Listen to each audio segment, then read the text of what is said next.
سلام و درود، خوش اومدید به ویدیو جدید. من امیر هستم و امروز قراره با یه آموزش جدید. امروز قراره که ما درباره دستی کردن پرنده بهتون آموزش بدم.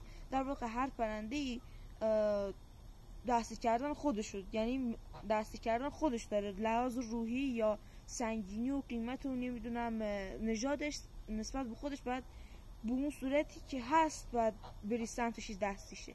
ولی اکثر پرنده‌ای که من میگم الان خودم چون توتی ملنگو دارم، چون خودم اینو دستی کردم وحشی، الان من بالغ بوده وحشی کردم دستیش کردم، وحشی بوده دستیش کردم.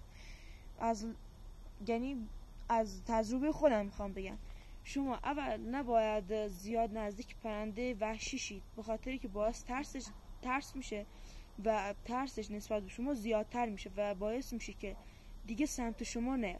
بزرگ نگیریدش، به هیچ عنوان بزرگ نگیریدش تا موقعی که خودش نخواد بیاد تو روی دستتون. بزرگ بگیریدش اصلا وحشی، ببخشید اصلا اهلی نمیشه.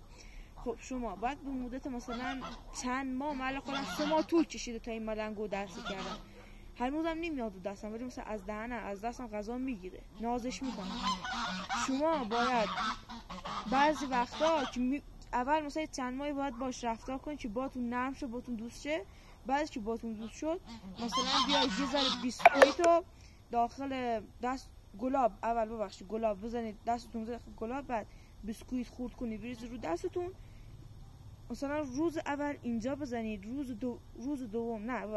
هفته اول مثلا هر 2 روزی بار اینجا بزنید، هفته دوم هر 2 روزی بار مثلا اینجا بزنید تا برسه که اینجا تا برسه دیگه طوریشه که مثلا دیگه توتیتون داره باتون راه میاد. خب حالا شما این کارا رو میکنید، میگه نمیتونیم دستیش کنیم. شما باید یه استندی واسش داشته باشید که وقتی توتی باتون راه اومد، مثلا اگر اینجا توتیه سمت خودتون باشه، این مشت رو ببرید تو این زیر دومش، به این صورت دستتون انگشتتون ببرید زیر پاش. حالا این کار یعنی این کار چرا باید انجام بدید؟ به خاطری که این توتیسانا از دست شما میترسن و از استند یا قفس خودشون بیشتر احساس امنیت میکنن. شما وقتی مشت ببرید پشت دمشون، احساس امنیتشون به دست شما نسبت به استند یا قفسشون بیشتر میشه و اگر باتون رفیق شده باشه براحتی میاد روی دستتون. و واسه آموزش‌های بیشتر لطفا کانال ما بپیوندید و لایک و ساب فراموش نشه واسه حمایت من. تا ویدیو دیگه، خداحافظ.